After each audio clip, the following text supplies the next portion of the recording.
We are live. Welcome to the last day of the Black Market Guide to Immortality live stream.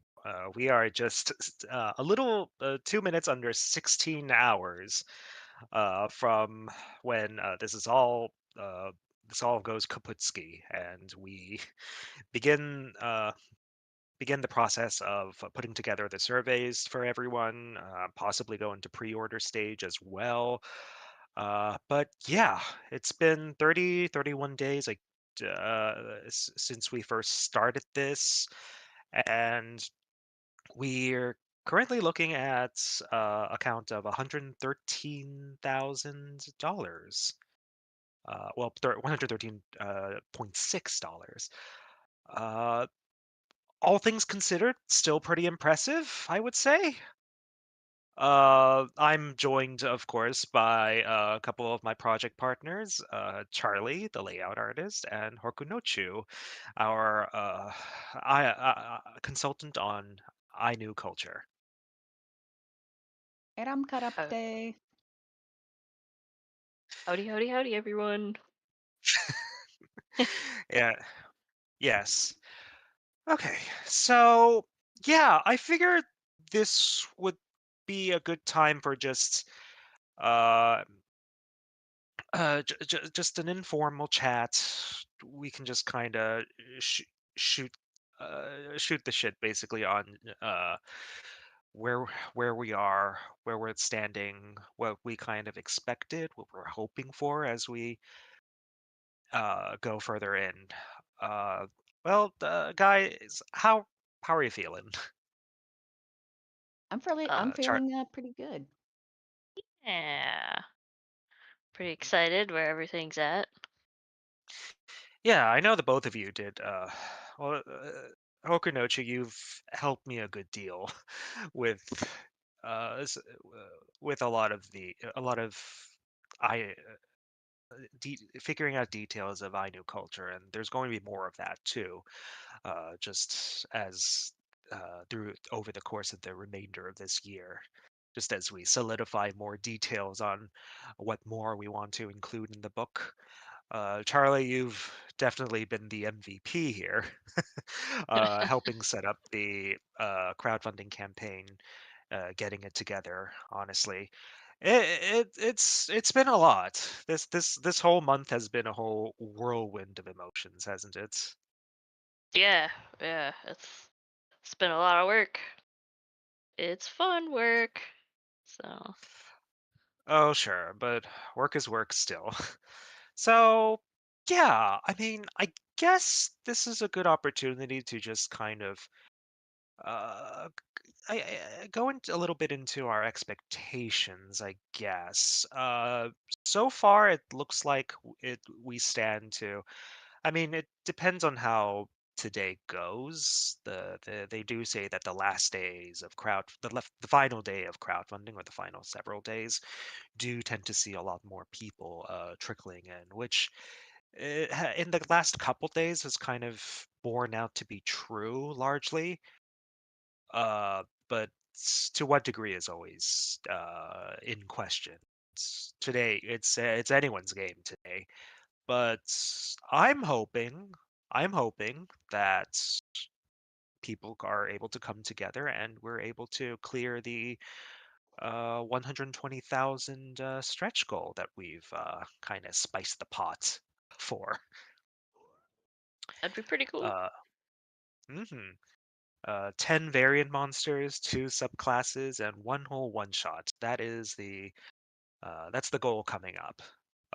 And among the variant monsters, once again, I'm thanking you for for uh, the bit of research that you assisted with regarding that. The Ohachisue. Did I pronounce it Mm-hmm. correctly again? Okay, Yep. the Ohachisuye. the Ohachisue is definitely very interesting based on just what you can kind of adapt from that tale. Basically, it's a monster it's an Ainu monster that's been born from the lingering resentments that have amalgamated inside a long abandoned house. I would imagine Mhm. these are similar concepts with household deities, household spirits in other cultures, except the abandonment, the resentments have just kind of manifested in something that's more like a Wenkamwe, right? Just generally. Yeah, yeah. Yep, definitely a Wenkamui. Definitely like a spirit that is, to put it mildly, unhelpful for the living Yeah, just or the actively, dog. yeah, actively detrimental to their existences. Yeah, I mean, a Uh, hungry ghost, basically. Essentially, yeah, and those can come in all manners of different forms and features, depending on which mythology, the circumstances. Like I, like writing a lot of this fantasy stuff. You just kind of, especially in the field that we're in, we have to just kind of ask yourself how how how many times can you refluff a ghost? just but I do feel that the circumstances, the ability, do inform like what sort of form they take, what sort of abilities that they have. It's not nothing really. Yeah, absolutely. Yeah. So I'm definitely excited to get to work on that. See a little bit about what the other artists what sort of input they might have. When I first heard of that creature, I kept thinking about the Hell House from Final Fantasy VII. Just that that the odd mechanical monster that's basically like it has the body of a house, and it literally Hell House. But uh, but I mean, that's it. The house itself isn't really the monster. It's what's ended up living inside of it. Yeah, I liked In the your original. kind of analogy of the shell, like a hermit crab crawling into the shell and, using that. I mean, look, like, moving in. Yeah. In the folklore itself, it it uses all manners of means at its disposal to lure people inside of itself. Uh, like you mentioned, it could use illusions. It could it could disguise itself in friendlier faces, or it can just by brute force just keep people from leaving. Mm-hmm. Like Very just tricky. yeah, just paralyze them to from moving in any direction besides into itself.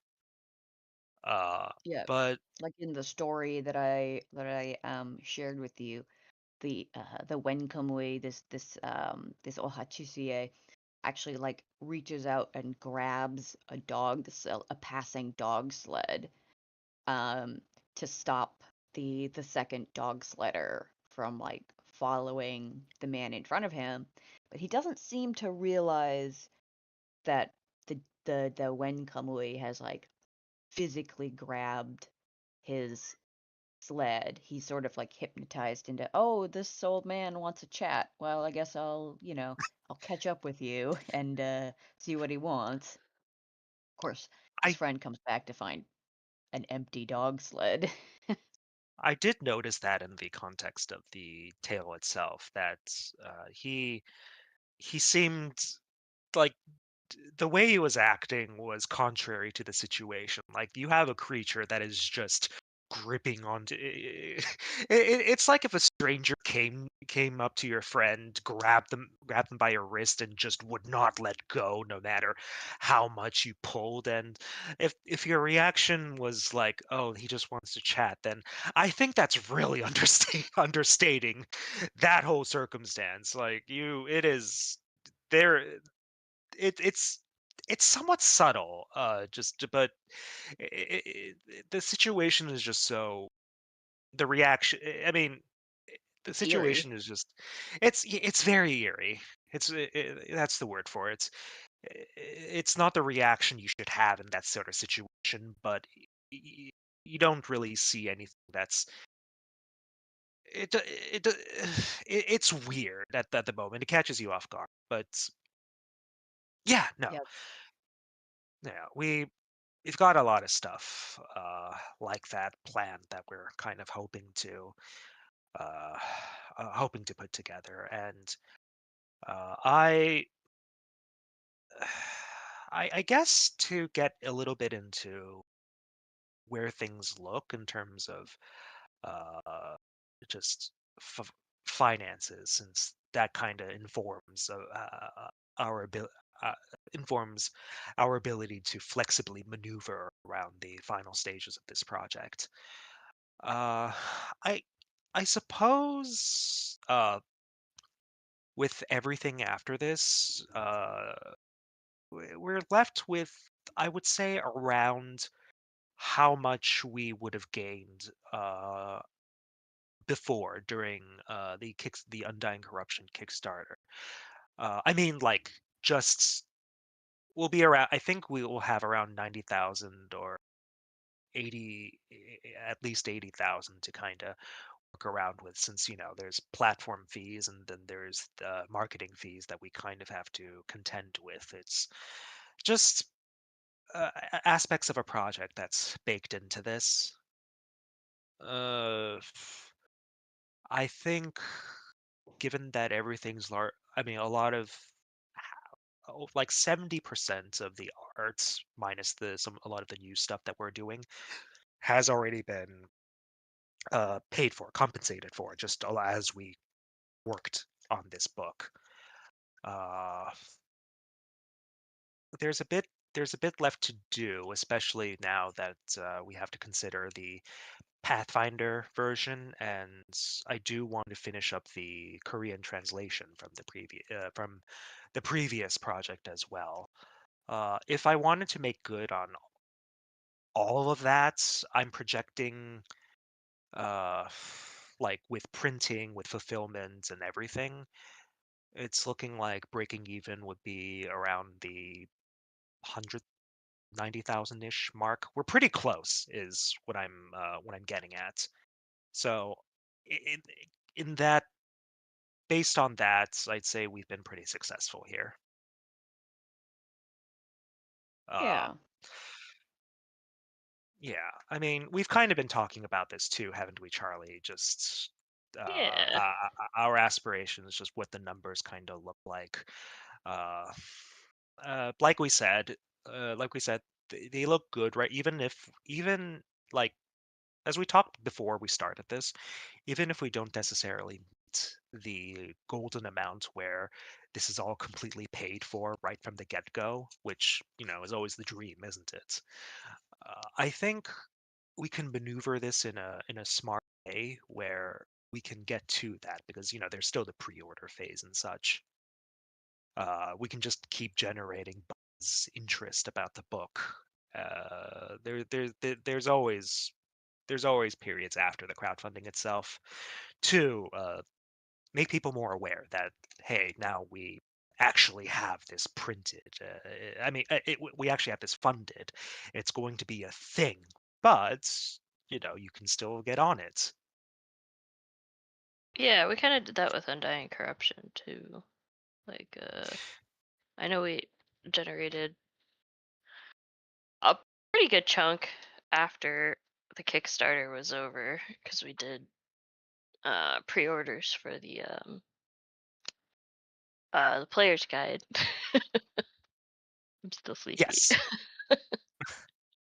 Yeah, the soft cover player's guide, definitely. Like, there was a lot of I was heartened by a lot of the interest in that, which I think gave us an additional, I want to say, 10,000-ish dollars after the fact, which definitely helped us get over the finish line towards the end. So I I kind of like, that was kind of a spur of the moment decision.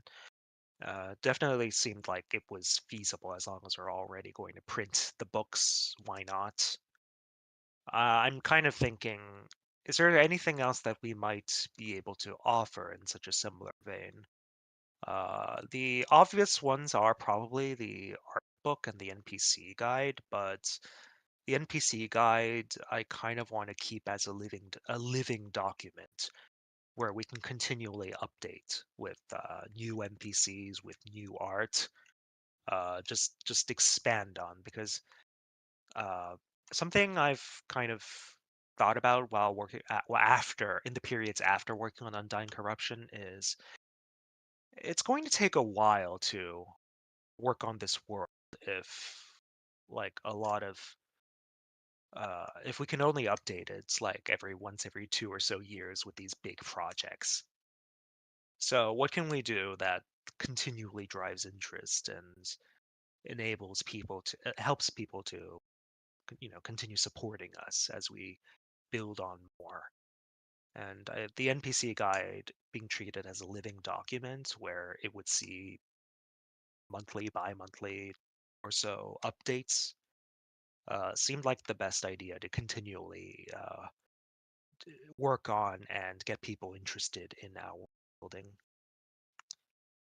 Okay, Thank you. there is a We've got a question in the chat, although you might have ye- already seen it. yes, I did. Okay, I uh, figured. okay, so Kumiho Cafe asks, would the pre-order phase also count towards the remaining stretch goals announced, or is that for the campaign? No new stretch goals left, of course, just the existing ones left. Well, I mean, we can always add more, depending on just the pace in which we move.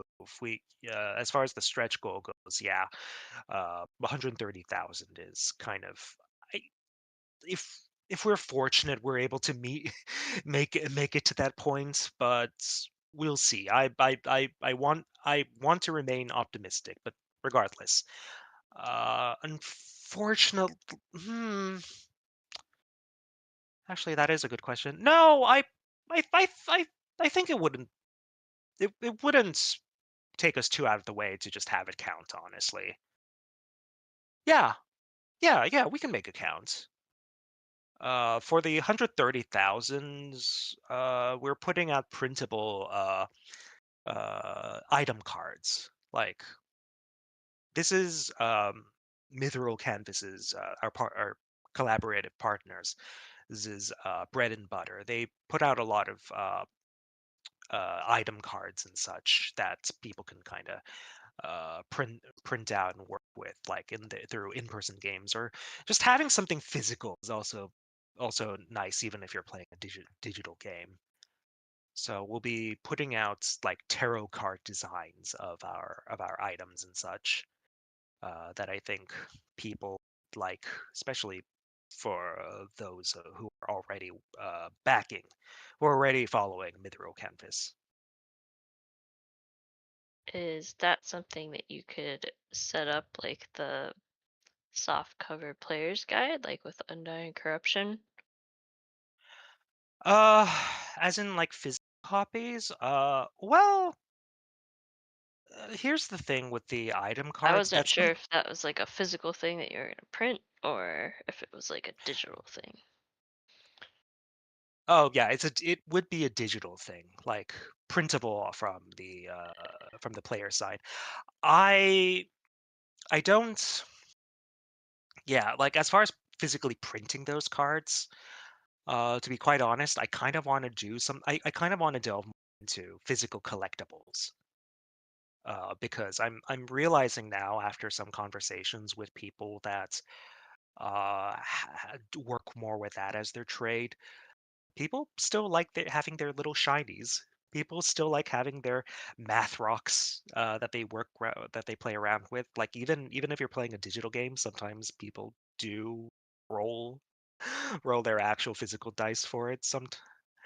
Uh, that I want to get into that, and I'm probably going to save it for another crowdfunding campaign coming up Okay. in yeah coming up in the near distant future. Uh, I mean, I guess just to a bit of a hint at, in the interest of sharing a little bit about what's happening in our planning stages. I've been talking with the Mithril Canvas, and they've been very interested in printing. they've been doing like items and such for at least 2 years now through Patreon and through Patreon and Reddit. I was interested in collaborating with them to put out like tarot card style versions of item cards. In addition, in preparation for that, I've been talking with uh, a company that works with physical dice, and I worried. I had a lot of reservations about including dice here because how will how will tariffs affect that, you know? Like Yeah. what's the cost like to produce a mold for a unique dice? Like when I asked a smaller group back during Undying Corruption, it was a bit the the buy-in fee was a little bit too much, especially for our little group and at that specific stage of things. But I'm kind of kicking myself that we didn't just include dice, to be quite honest, just because apparently our friends over there at that company have ways of getting around the tariff. Like it just depends on from which end you produce and ship and whatever. So it's funny, it's funny logistic stuff that you can kind of use for paperwork purposes to get around stuff. Uh, but had I Okay. known, yeah, had I known, I probably would have liked to include dice into this. It's one of the small little regrets that I have, at least just in the past couple of days after speaking with the person. But I feel like that would like if we put out another crowdfunding campaign, like not anytime soon, just because we've asked a lot of our backers right with this campaign alone, I think. But maybe like quarter 2 next year or something ish, like closer Yeah. to the half point of the year. I think it would do modestly, just depending on the nature of the stuff that we offer. Like if we used some of the designs that we have from Black Market Guide and Undying Corruption in addition for physical merchandise, I think people might be into that. Yeah. You had some ideas, right, regarding just a bit more about what we could kind of consider in the future, Charlie, Um, I probably did, but I don't know if I remember. off the top of your head. Well, that Yeah. I think like when we did Undying Corruption, I was like dice, dice, dice, dice, because I had just gotten done researching um how to get dice produced for a school project. Because and I was like, dude, this is so cheap to produce. Um, but it depends on where you get the dice made. So obviously, this is overseas, it's gonna be cheaper. this is true. Like the materials used and such, metal, resin, also kind of all factor into it.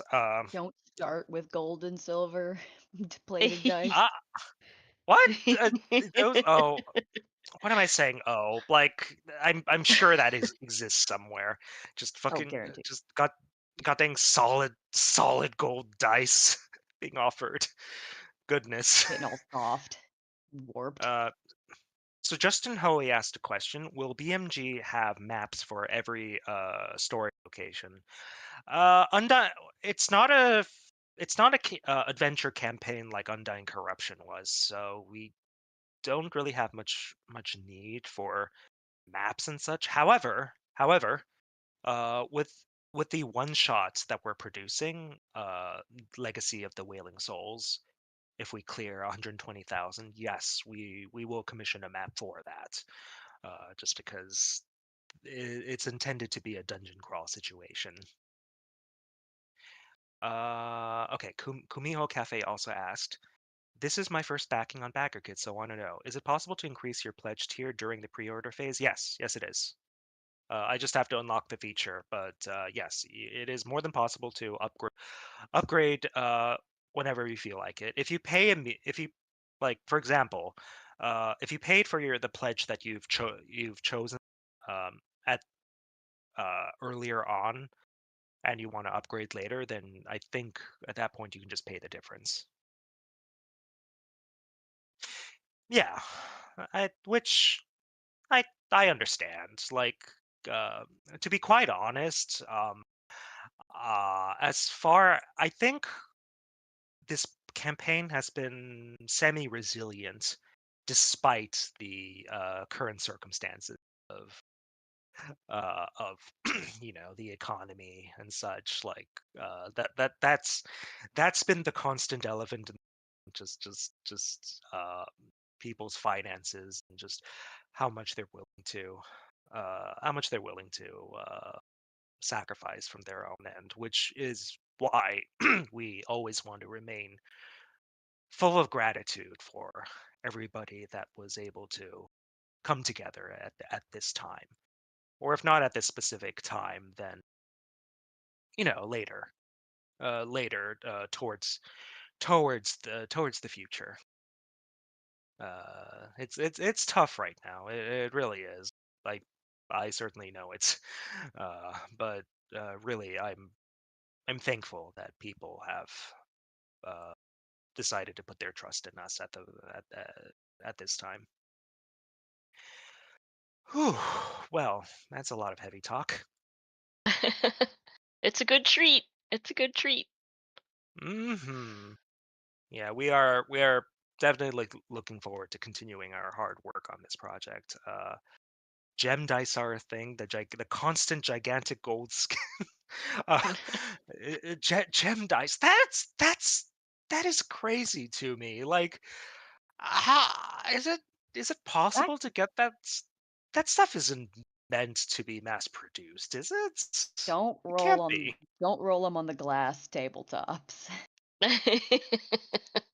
When I was Have you? playing back a while ago when I was playing a necromancer, I did seriously consider a set of bone carved dice, which I Oh my still god. wouldn't mind Oh, I've seen today. those. Those are cool. Yeah.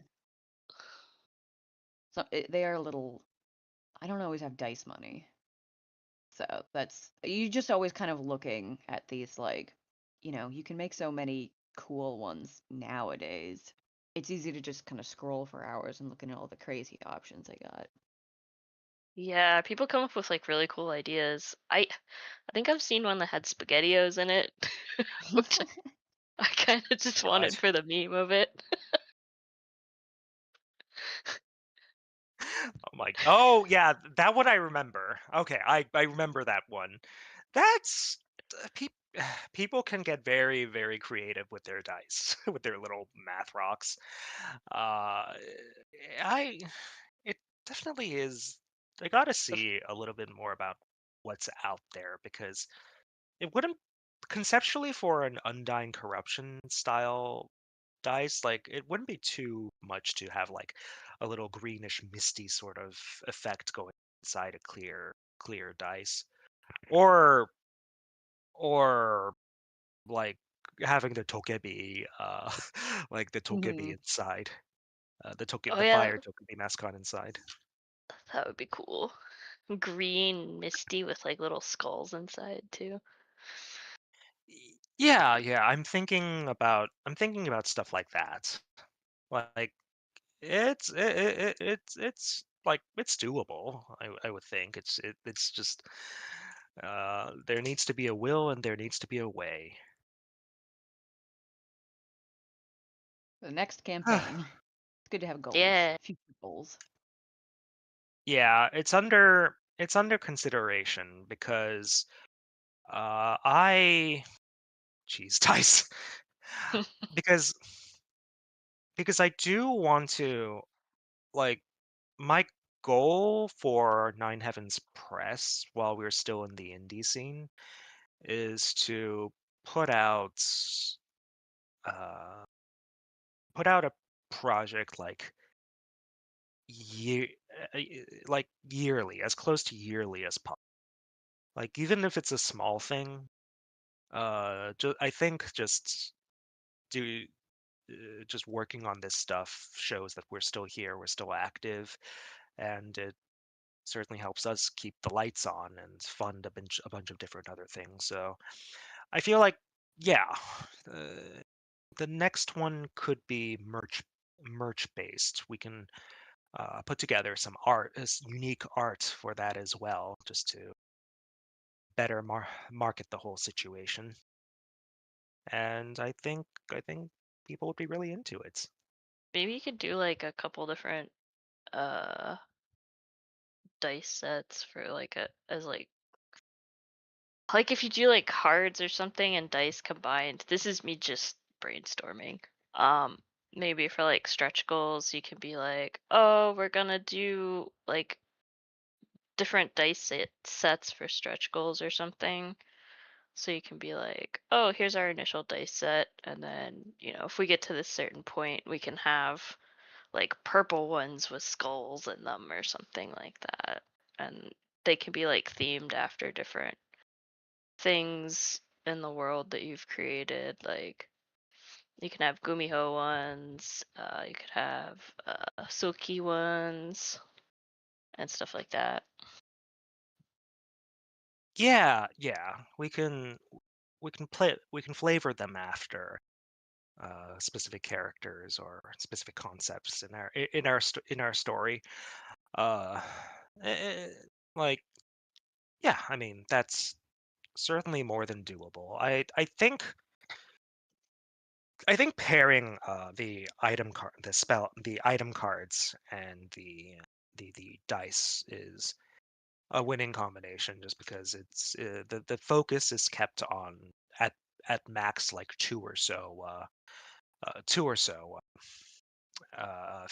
physical products. I I spoke with the company that we might end up working with, depending that like uh, for these sorts of jobs, for dice and such, factory way want like a minimum of 500-ish orders, which I think we could reach. I think we're able to reach that, no problem. I'm confident anyway. Yeah. Okay. People love their math rocks. They sure do. I'm like, okay, so at a convention, the first convention that I sold at, here at California, there the group in front of me just had this whole bucket this whole bucket full of plastic dice, and they said for X amount of money, I forget how much, like $10 or something, you can take as many as a full handful, a whole handful of dice that you can pick out. And they just And charge like does 10. it have to be your hand or can you use somebody else's hand? I got little hands. Yeah. I grab like $5 worth of dice in there. I'm Paying for my 6'2" friend to grab the dice for me. You got Conan He's got O'Brien to grab some dice for me. monster cards are definitely a nice idea too, that we can kind of pair into this. Uh, Actually, yeah, that could be our contribution in addition to their items. That wouldn't be too bad, honestly. Uh, I would have to generally look more.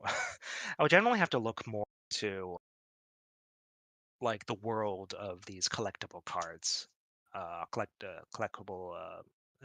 I like what's already on offer and what can we do to best meet people's excitement and expectations. You know what? That's not a bad idea. I think we'll expand the item cards, the printable item cards that we're putting out into also as a we can also put out printable monster cards too for the Yeah. 130,000. Like, yeah, that's an extremely good idea. Thank you. Okay, well, we gotta update the graphic for that. But yeah, we can do that after this. Oh yeah. So I guess plastic ring. No, can't. I, I, I. Well, listen. If you're able to get that through a convention, then I think they have to reward you. Like they have to reward you somehow. Just. You wanted it bad enough. Just let them have it. Uh. Uh. So yeah. So as far as the the Ainu and Mongolian world building goes, mm, like I think I definitely want to explore more of that. The NPC guide is, well, like I said, like the I think a lot of cultural information would go into, would find a good place in NPC guide. That's just general world, just largely general world building. That's basic information. I think having more basic information should be a bit more easily accessible just to people on the player side who want more contexted information about building, creating character in this setting. Yeah, because Uh, there's a lot of culture that we're introducing to like a broader audience that is new for people. I mean, we're certainly filling a bit of a niche here with I mean, there's a reason there's room for us to like expand on like Asian tabletop gaming and stuff. So I think that sort of thing is helpful for people who are, kind of using uh gaming to also expand their own horizons about different cultures and learn new things and in a kind of a cool interactive way. I think it's a helpful way to kind of bring them into these worlds um in that sort of participatory way. Agreed. Yeah, we want to we want to make this as accessible as possible to people. Like I think with when it comes to treading into culture, like on one hand, like there are extremes. On one hand, it's there is a matter of appropriation, right? Like if you just barrel your way through and just take this and that without crediting anything you're borrowing from, like there's a willful shamelessness there. But at the same time, though, I think we are we are open to welcoming cultural exchange, like listening, hearing from others, participating like that. I feel if we want to encourage learning from one another, like the door there have to be some doors open for that, some ease of access to learn and sometimes make mistakes, yes, but be encouraged to continue learning. And that's the sort of attitude that we want to foster in terms of presenting our presenting working with and presenting our education, our experiences within our cultures. Yeah, it's a Yeah, I way for mean, us to Uh, tell stories also in kind of like a non-academic setting, which I think is important too, because there's, a lot of different ways to transmit stories. I think gaming, while rife with its own perils, is a nice way to, just a modern way of storytelling and sharing some very, very, very old stories in a new way. yeah, mhm. Yeah. It there's there's a degree, yeah. there's a degree of approachability that we want to continue. Uh, I've certainly learned a lot about Korean culture working on Undying Corruption, which I thought was really cool. Cause like when I watched K-pop Demon Hunters, which is like it barely like delves into a lot of the really cool stuff in Korean culture. I was like, hey, I recognize that thing. That's cool. Wow. So, and I, it's kind of fun to approach it more from like a folklore and more culture rich standpoint and like gaming and stuff compared to like K-pop. There's nothing, I don't have anything against K-pop. K-pop's cool, but a lot of people I've noticed approach Korean culture from K-pop, and I think it's cool to kind of go around the back end of Korean culture and learn about it from like different like folklore and stuff like that.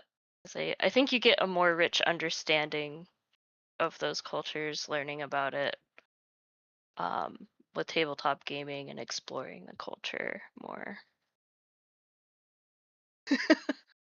yeah, I mean, this is an these are acts of mutual storytelling, and I feel the media, like the medium of of tabletop gaming does allow for a more a more direct sort of interaction. Uh, like the storyteller would be able to impart through their GMing uh, just the values and ideas inherent in all of these stories, and in ways that are exciting, fun, in ways that might sometimes be viscerally felt, depending on the circumstances, the scenarios that you're going through in your story. Let's answer this question. Rhea asks, you mentioned the problem with tariffs in the U.S. earlier. Are the rewards shipping from outside the U.S.? IRC tariffs don't affect shipping within the states or shipping from the U.S.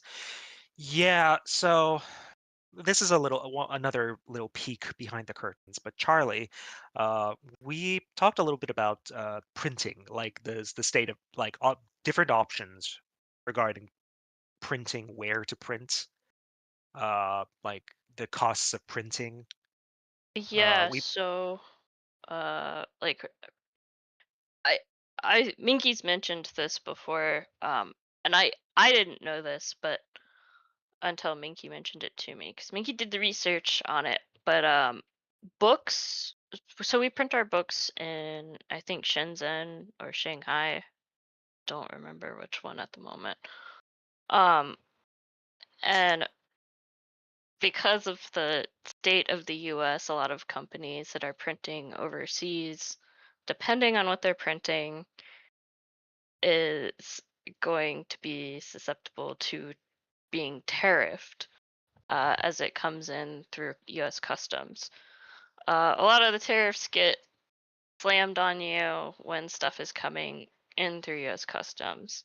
So the books, like we said, aren't going to be affected by tariffs because I think a lot of stuff like textbooks for schools and stuff get printed overseas. There's really like not a whole lot of companies in the US that can compete with the printing capabilities of companies in China. Um, so that's kind of like an interesting little loophole that we have with printing books, but stuff like a lot like food packaging that is getting tariffed. So that kind of affects stuff like Oreos or like cereal because it's not a book, it's food packaging. So that affects like food prices and that sort of thing. Not to get too off topic, but that's from like a printing standpoint and like the graphic design knowledge and stuff that I have about stuff.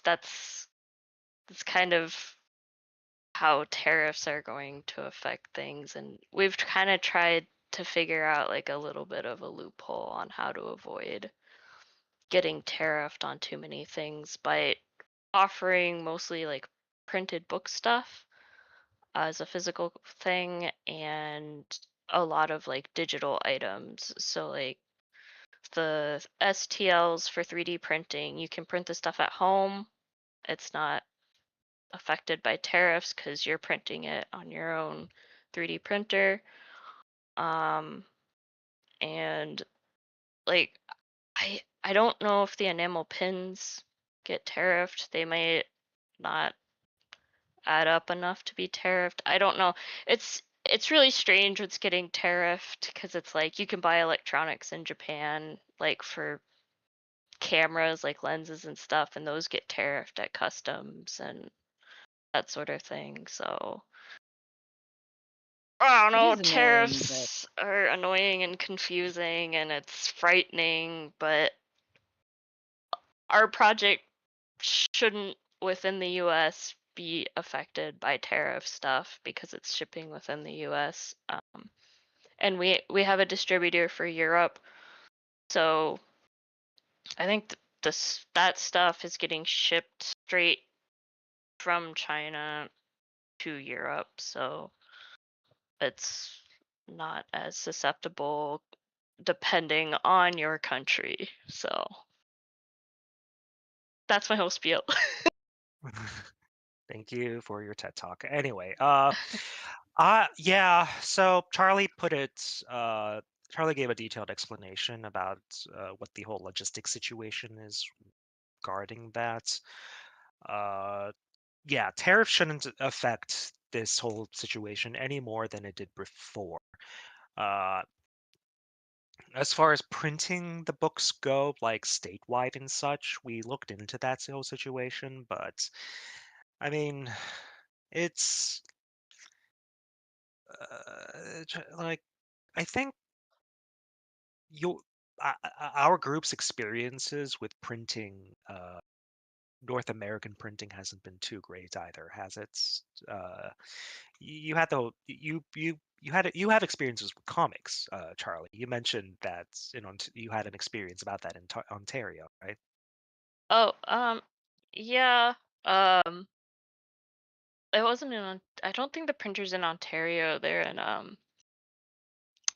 gosh, I forgot the name of the province. The French Canadian one. Beck, Yeah, Oh, it was Quebec. Quebec. Oh, Yeah. The one next door. Um, the the so I work on comics layout too. Um, I just do all the like fun layout book stuff. Um, and I, I've noticed that the knowledge with like printing and it going smoothly is a lot better with printers in China than it is with printers in North America. You run into a lot more like cut issues with the pages and like printer calibration, and it's expensive to print in North America.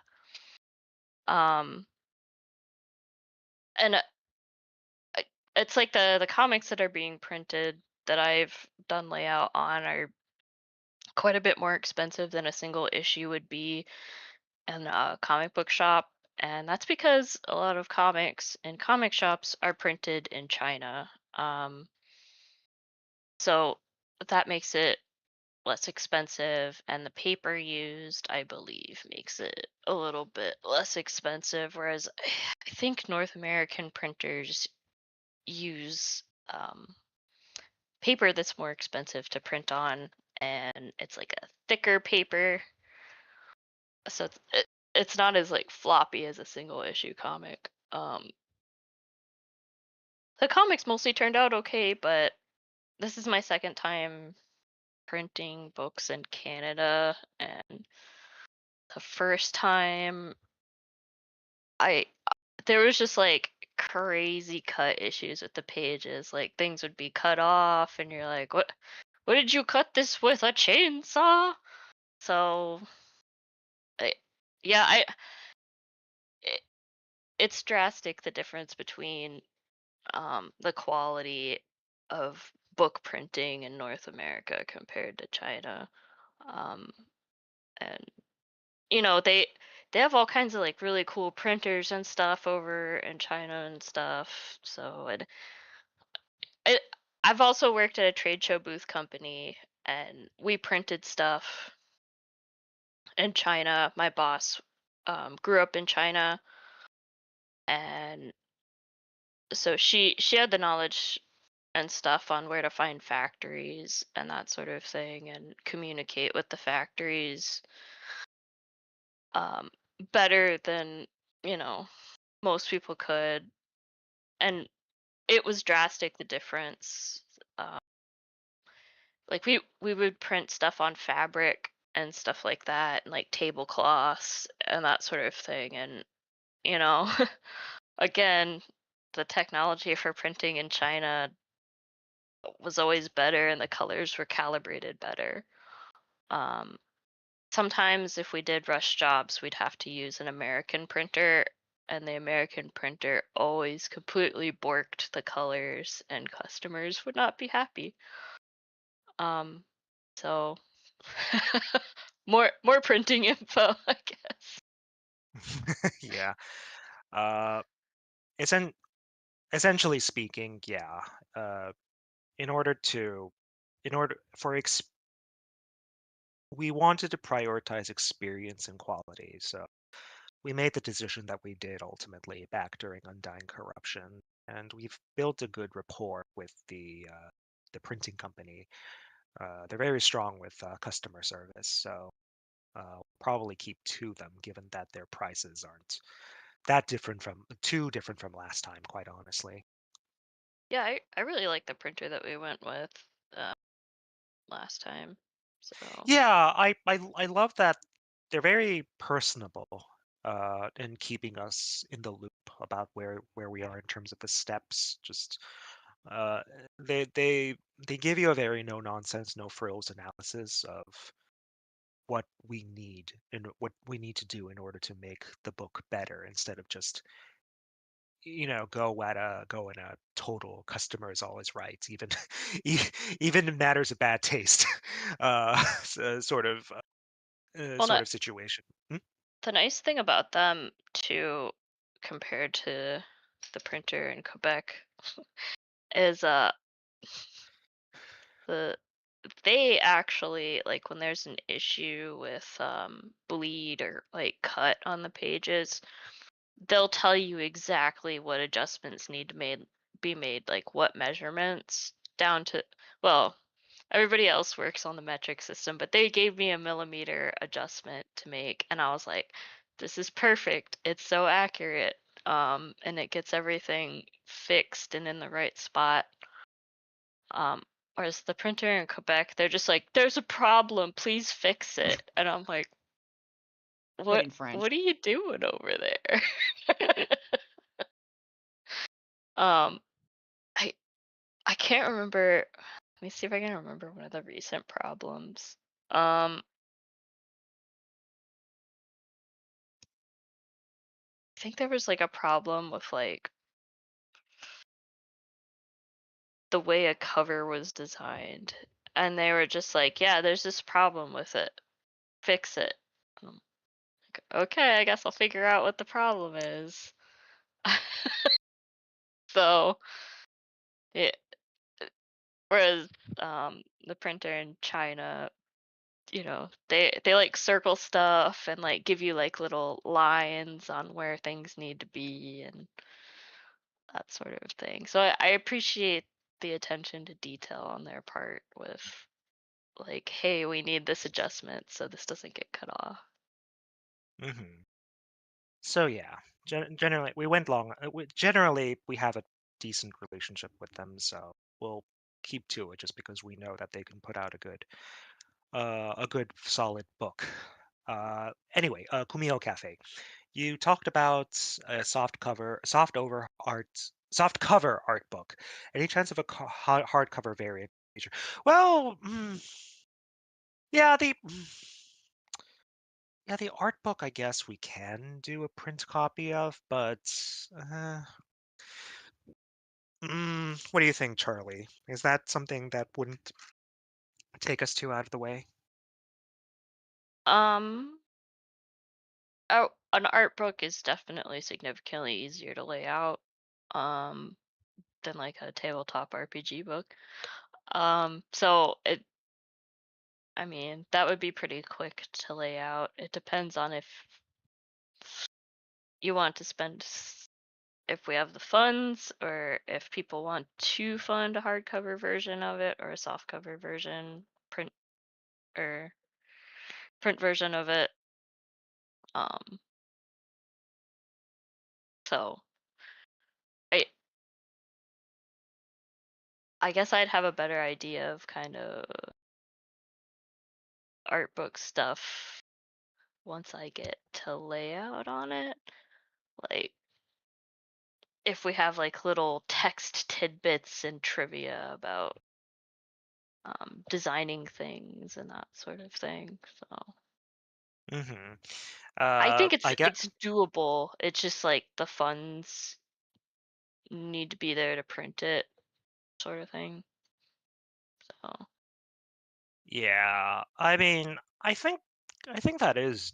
I think it's worth a shot. The way Kickstarter, the way BackerKit formats these is that we need X amount of backers, pre-orders, in order to proceed with it. So I guess we can look into the the minimum margin that we need. It's we could act on it with the dice right now. It's just I think 500 is a big ask. 500 pre-order is a big ask, especially within a year.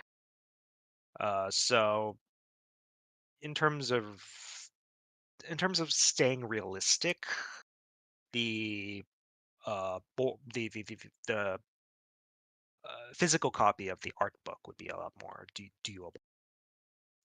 Oh, by the way, folks, check your emails. I did put up another project update saying that we are under 15 hours left, and uh, we have a preview of a new goddess there. It is it is it is the Jade Emperor's hot goth daughter. It is the Jade Emperor's hot goth daughter.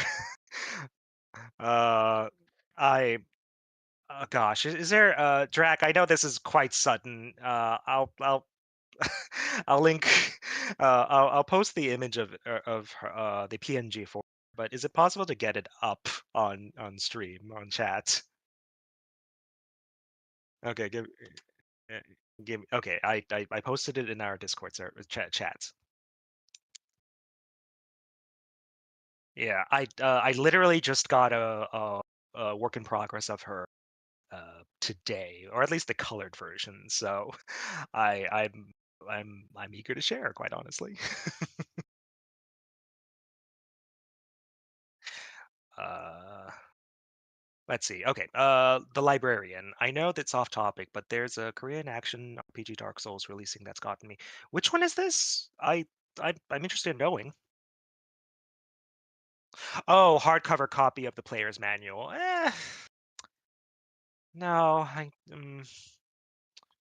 no, not the immediate moment. the player's guide um manual is so thin. I don't know if It's that's viable. yeah, I Um, don't. it it's like 100 pages maybe, and I think if it was something like 200 pages, a hardcover might be more viable for the player's guide.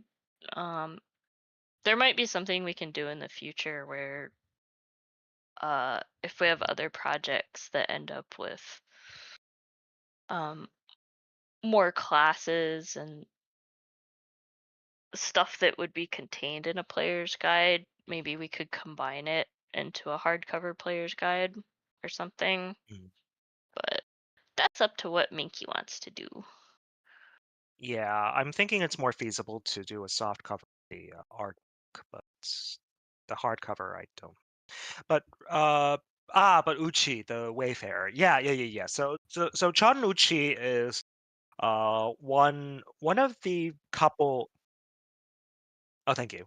Uh, I'll just quickly answer do a commentary on this. Chan Uchi is one of the two wizards from Korean folk tales mythology.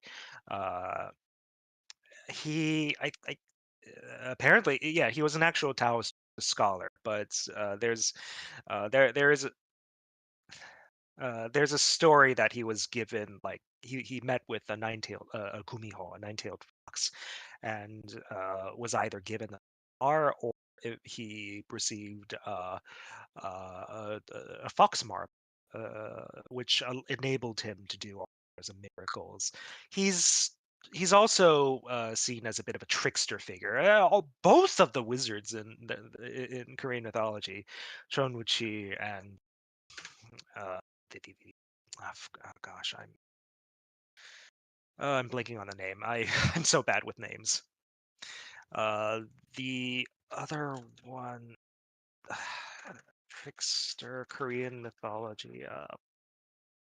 Am I thinking about just Chunwoo-chi? No, I'm. Oh God, I'm sorry. I'm. I'm being. I'm a bad writer right now. No, it wasn't Chunwoo-chi. It was someone else. But regardless, yes. It's a trickster wizard, Taoist wizard. Uh, but yes, if it showed up, yes, that is the Goth daughter. So uh, that is Hanba. Hanba from she is formerly a goddess of water before the incident the war in before the Yellow Emperor, not the Jade Emperor. They're two different people, but I'm kind of conflating the two for the purposes of this, for purposes of storytelling. But she's the daughter of the Yellow Emperor, and she went to war on his behalf to basically neutralize the powers of the wind and storm gods that were fighting on the side of Chi Yo, who wanted primacy over the Yellow Emperor. They were fighting to rule the realms, and having expended her powers in such a way kind of reversed her divinity, where where she became a drought goddess instead. Uh, uh, it's a tragic tale. There are actual like existing rituals in China that have been practiced. I don't know if they're still practiced, of try to uh, that try to send her, like banish her, because she brings drought with her wherever she goes. It's a very sad tale, honestly.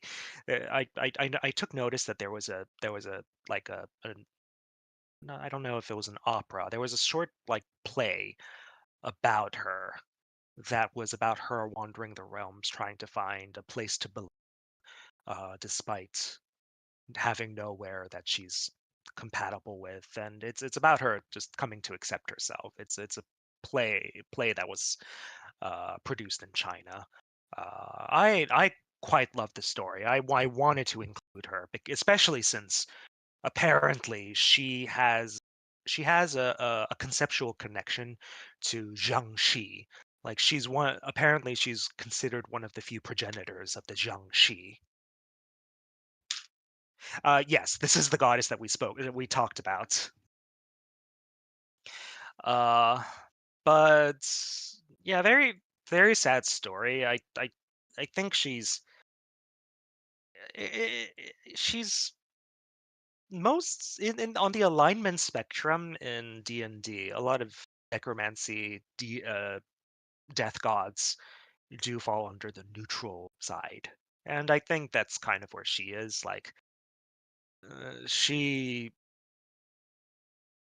she's going through a lot. She has a good attitude. She keeps up a good attitude with it. It doesn't really kind of help that people don't really kind of want her around. uh, and that will unfortunately invite a lot of unsavory people trying to wield that power intentionally in negative ways. Uh, but yeah, fun stuff. I love the drawing. Oh, thank you. Yeah, It's really it's a work in beautiful. progress. It's a work in progress, but the I think the design that we ended up with was quite good, quite good. Yeah, she's kind of giving me Bai Ling vibes from The Crow. The we borrow the umbrella actually from the play. Like she carries a tattered umbrella wherever she goes in the play itself, dressed in all rays and masked. Uh, it given her association with, I thought I thought it was a clever symbology, a clever symbol of her divinity, like this tattered umbrella that can no prevent rain. The dragon is a water dragon, a companion that's been at her side, whose divinity who allowed itself to be corrupted to stay by her side as a companion, since well, out of out of em- out of empathy, out of love, the dragon continued to wish to be there while if nobody else would be. Got a road buddy. Basically, yeah. But yeah, no, I think going to be our one of our final updates. I For the crowdfunding campaign. Well, depending on if we whether or not we were able to reach 120,000 in time. Uh, I wanted to show a bit about this is what we're continuing to work on. We're still on track to finishing this, and with your help, we can make this so much more impressive than it is right now. It's still pretty impressive. Hee. And we all need the Yeah, spirit ball energy to like finish creating the universe. Yeah. that's a fun concept too, like a drought dragon, like a variant of a water dragon and an ocean dragon, like in Pathfinder 2e. But completely reversed, and it instead absorbs liquid. That would be a nice necromantic themed dragon that not necessarily undead either at the same time, maybe. Good ideas coming together. Oh boy. Well, um, let's see. Are there any other questions that we might be able to answer from chat?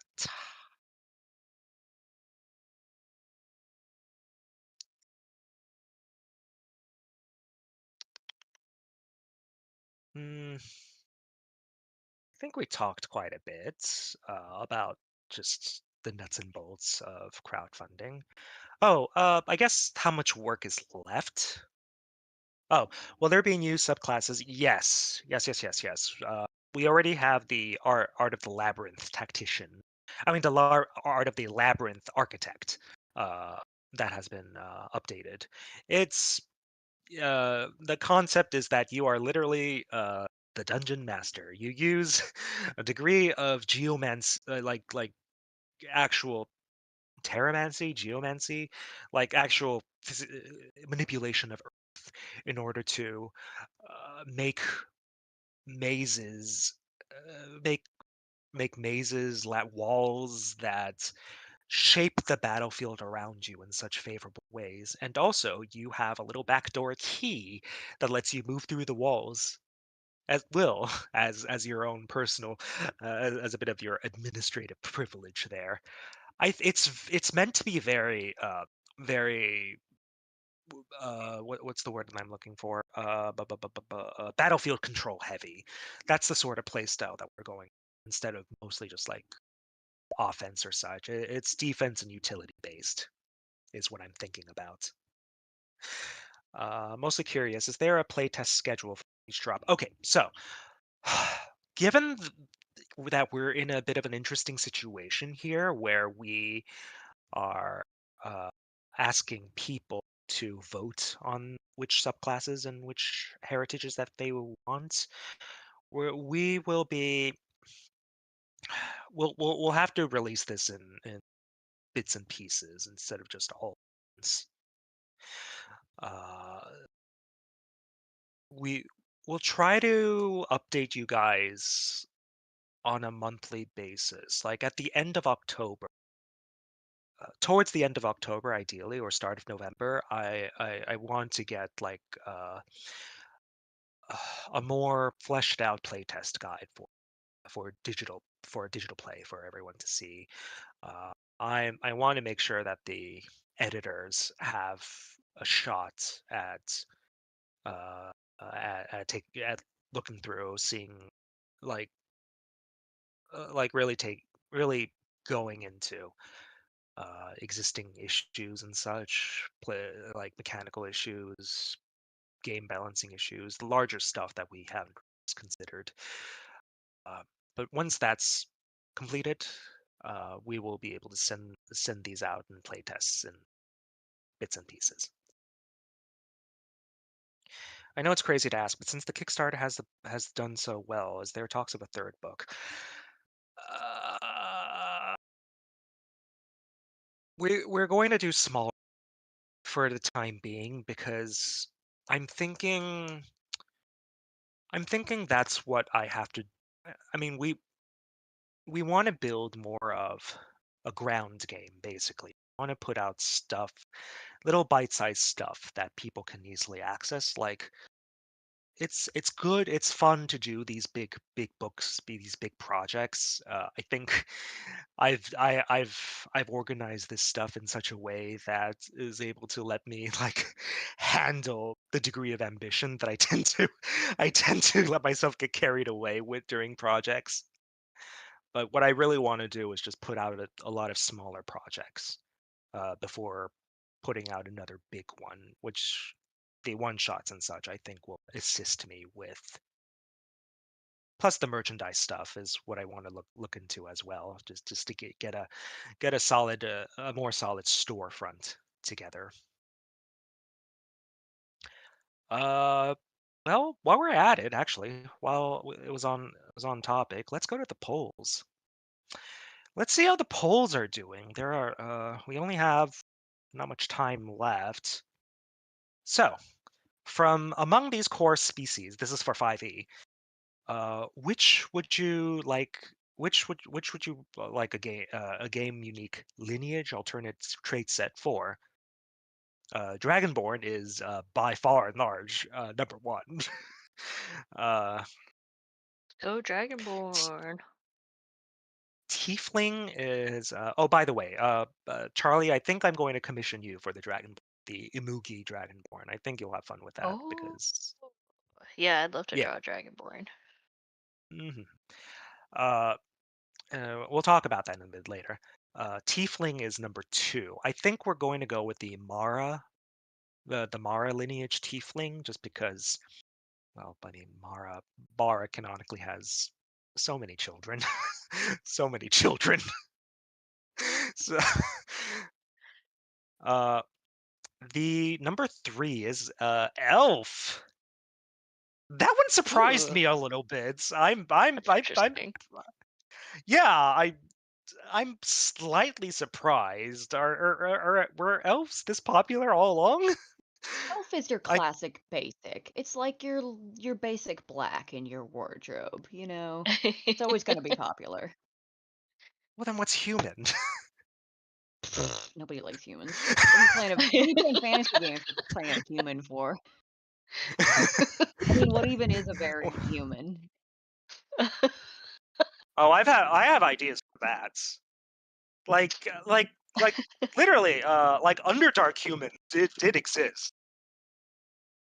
previous editions. We can do stuff with human. But regardless, number 4, provided we get to 130,000. I mean, we still could, I suppose. Half orc. But I mean, well, let's see how the Pathfinder 2e version's looking like. As far as the top 3 goes, Leshy. Top 1 is Leshy. I once again, I no, I figured as much. I just thought that the goblin would be a little bit higher up, quite honestly. But Leshy, I get it, little plant guy. You guys have fun with that stuff. Number 2, elf. What is with you guys and elves? Elf. Good. Gil I, Feral variant elf coming up. what is with elf? Okay, elf. I mean, yeah, okay, yes, sure, fine, but I just didn't think elves would be this popular. People love Uh, elves. I guess. I don't love Our elves, but lots of people do. you don't. You do not. I'm a big You tiefling fan, unfortunately. you Or famously fortunately? do not. Well, I mean, who is? I think out of All all right. my D&D characters, only one of them is not a tiefling. So, Number 3, orc. By the way, what we make for one edition, we will make a conversion for the other. So essentially, essentially speaking, you guys are pretty much getting double for each vote. Like I think we're being very generous here. Would it be mean to uh, reveal who's at the bottom of the list? Like who's in last place? yeah, let's yeah. do that. Let's Pick the make bottom fun of 3. these Yeah. idiots. Who are the losers? For Pathfinder 2e, it's gnome. Nobody likes gnomes, and good. Aw. Well, Well, too hang on. bad. We're getting a variant You guys gnome. are already. Well, sort of. The not for the PF2e. The Corpoker is more of is a pixie instead of a gnome. That's true. That's Because true. Koropokoru. pixies don't exist in 5e. Because Same 5e thing. is not as generous with their playable. Gnomes are Let's just footballs away. and the least popular for goddamn 5e is it's either halfling or half elf. I'm only looking at the percentages here. It could be either of them. But slim enough margin where no, but I'm I'm kind of surprised to see that halflings are more popular in our PF2E selection than they are in the 5e selection. It's Maybe halflings are better built in Pathfinder? I don't know. That would be my guess.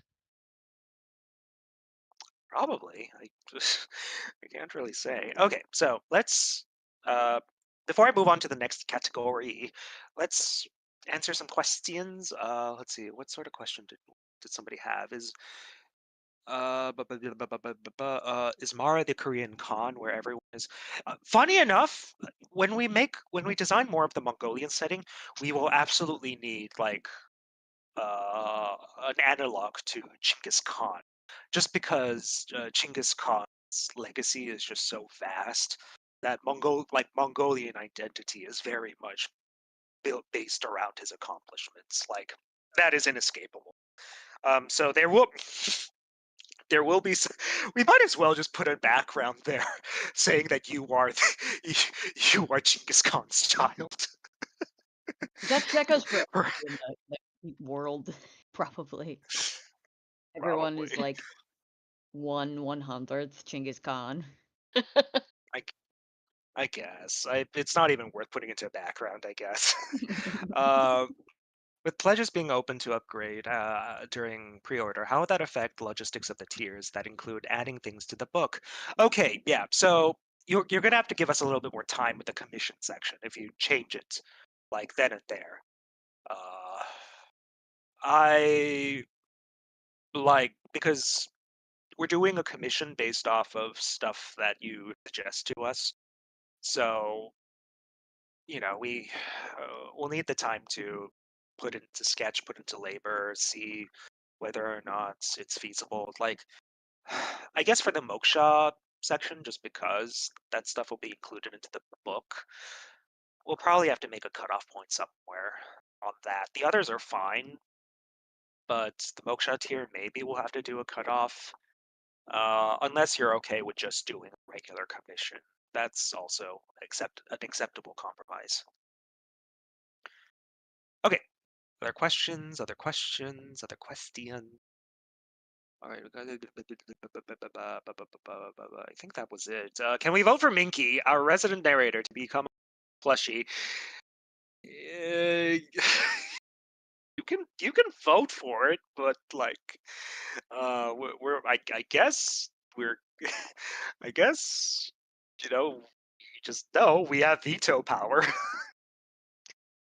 Instead, you could do the Nine Heavens Press mascot as a marketable plushie. That would be easy. Yeah, yeah.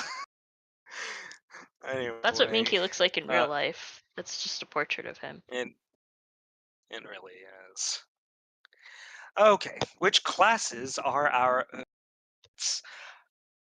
number one comes at Warlock in 5e. Not surprising.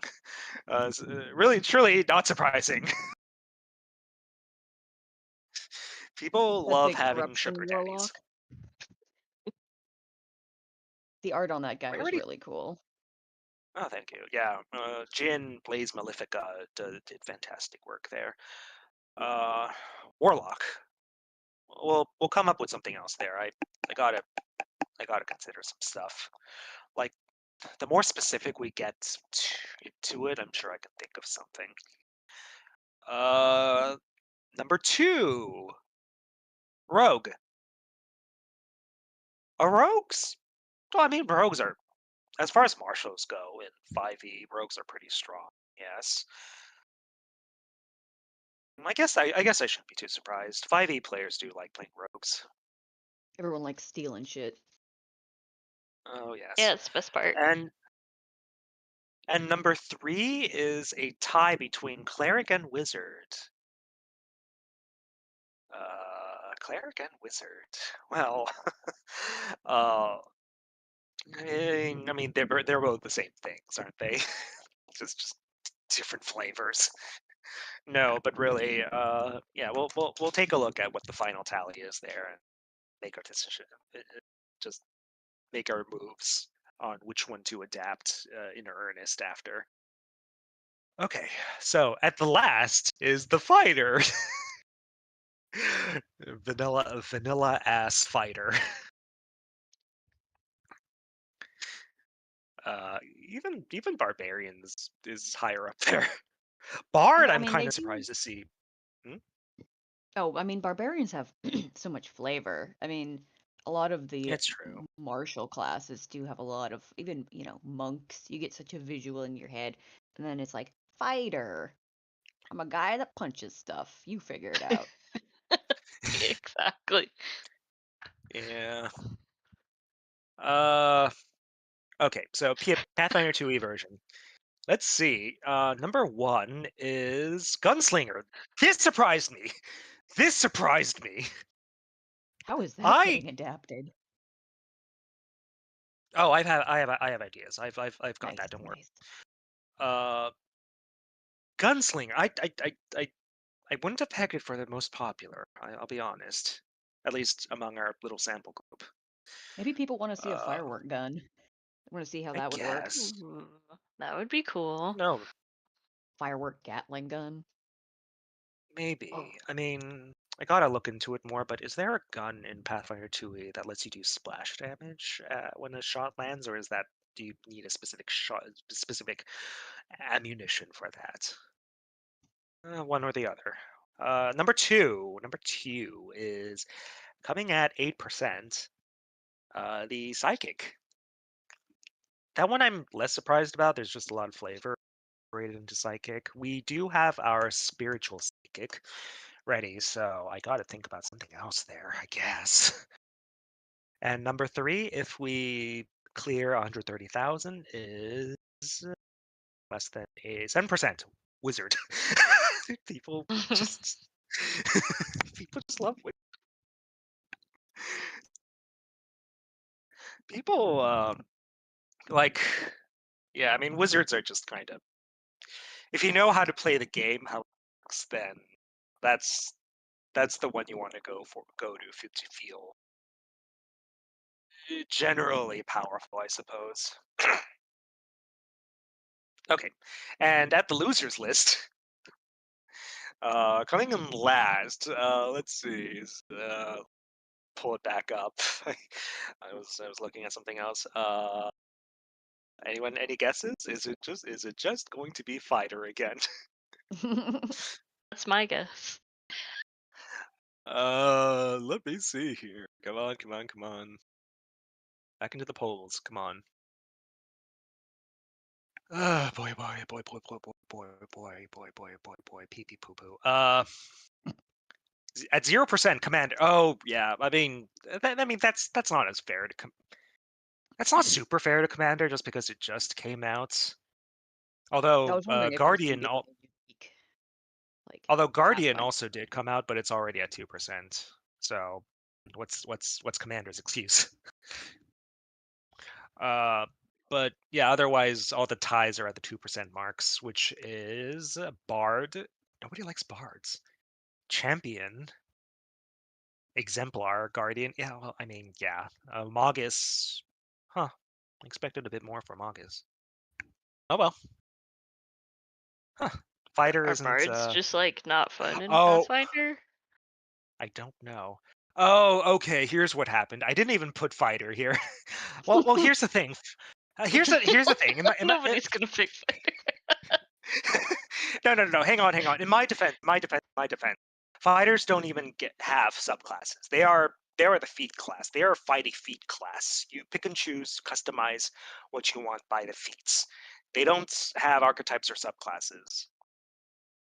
Fighter's the feat class. Got it. Yeah, they do feats. They're the featy stuff. They like feats. They're the feet guys. Quentin Tarantino class. Oh God. Okay, so I guess just looking at the other polls. Okay, 3 hours left for the soundtrack. Tension, mystery unfolding, dungeons in specific climates like ice dungeon, dungeon, beach dungeon, Beach dungeon? beach dungeon. Waiting in line at the Jolly Bees dungeon. Stuff like The that. worst. How many people do you have to fight in the Jollibee dungeon? Is it the final boss, D Jollibee? Yeah, you have to fight that bee. Your prize You is have to infinite spaghetti. you you have to fight the queen version of that bee in the back of the kitchen where they're making all the Jolly Bee chickens. Oh. The secret ingredient for the Isn't that like a Futurama episode or yes, it something? is. Yes, it Okay, is.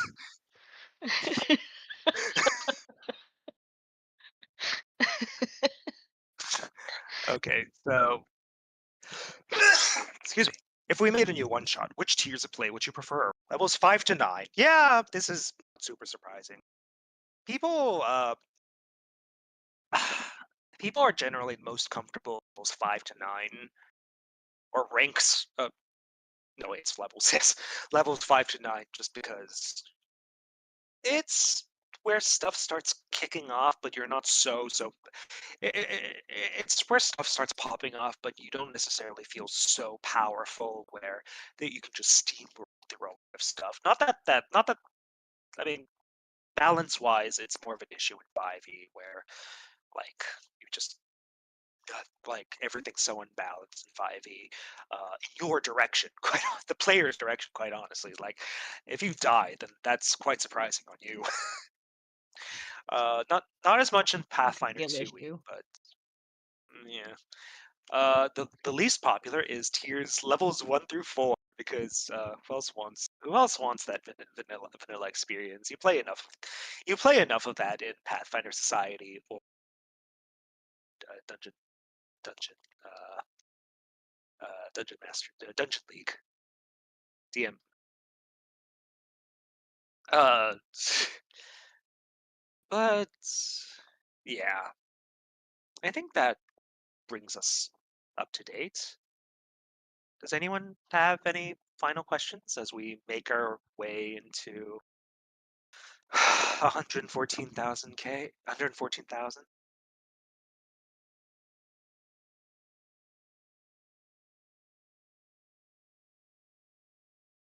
Mm,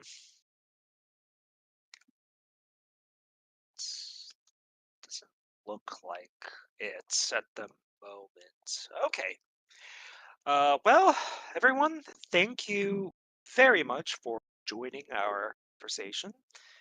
I think we covered a lot of a lot of uh, a lot of the basics, a lot of the fundamentals of where we hope to push our campaign to. I think there's still.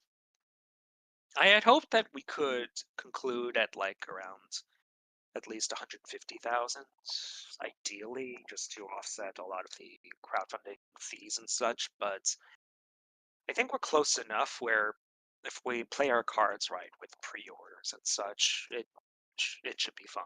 We we should be Gucci with it. I might have to scale back in terms of some ambitious stuff here and there. Like, I'd still definitely do want to do the Mongolian and Ainu uh, expansions, but it I think we'll focus on the majority of it in the NPC guide, thinking on it just in terms of how to keep this manageable for us. Uh, Regardless, uh, thank you very much, everyone, for joining us. I appreciate you, Charlie, for being MVP as always. Horkewnochiw for being here with us, always having very fun, fascinating things to say, educate me on Ainu culture, and of course, Drak, who made time to help put this together. Really, uh, thank you, everyone. Thank you for your generosity. We truly hope. Let's bring this home. Let's bring this home. Yay, like Okay. today. Thanks Have a everyone. have a good day, and please spread the word if you're still able to. I'll see you all next time. Goodbye.